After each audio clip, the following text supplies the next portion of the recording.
Bismillahirrahmanirrahim. Alhamdulillahilladzi hadana li hadza wa ma kunna linahtadiya laula an hadanallah.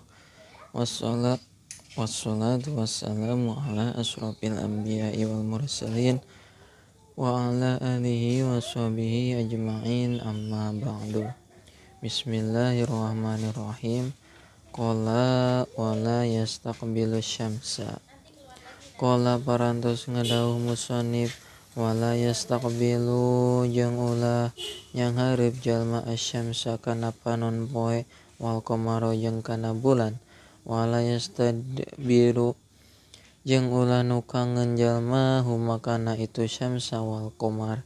Istiqbalu syamsi ari nyanghareup ka panon poe, wal qamari jeung nyanghareup ka bulan, fi hali qadail hajati dina tingkah kiih ngising, dina tingkah ngabuang hajat kiih ngising. Makruhun eta dimakruhkeun hukumna, sawaun sarua bae, naon as-sahra'u di sampalan, wal bunyanu jeung dina adegan, li'annahuma lantaran saestuna duanana min ayatillahi eta tina sawarehna ayat-ayat Allah al-bahirati anu alus, wa fihi jeung dina istiqbal hadisun eta hadisun ari hadisna.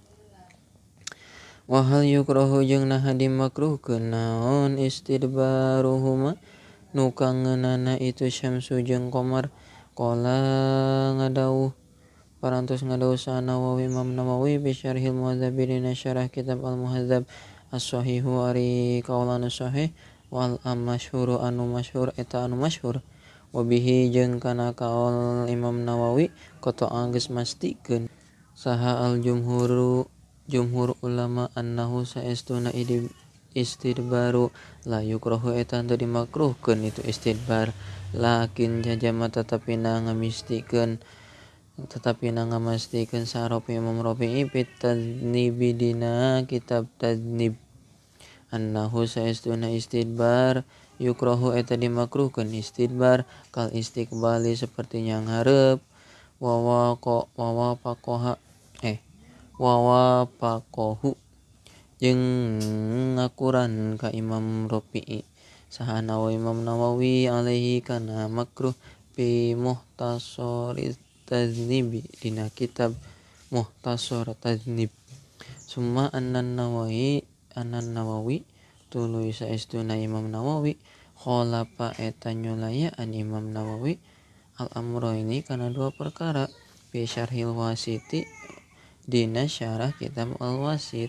Faqala maka ngadauh Imam Nawawi, lam yadhkuri henteu nuturkeun saha Asy-Syafi'i Imam Syafi'i, wal aktsaruna jeung lolobana ulama, anna qadiyal hajati saestuna anu kiih ngising, yatruku eta ninggalkeun itu qadi istiqbal syamsi kana madep ka panon poe, wal qamari jeung bulan.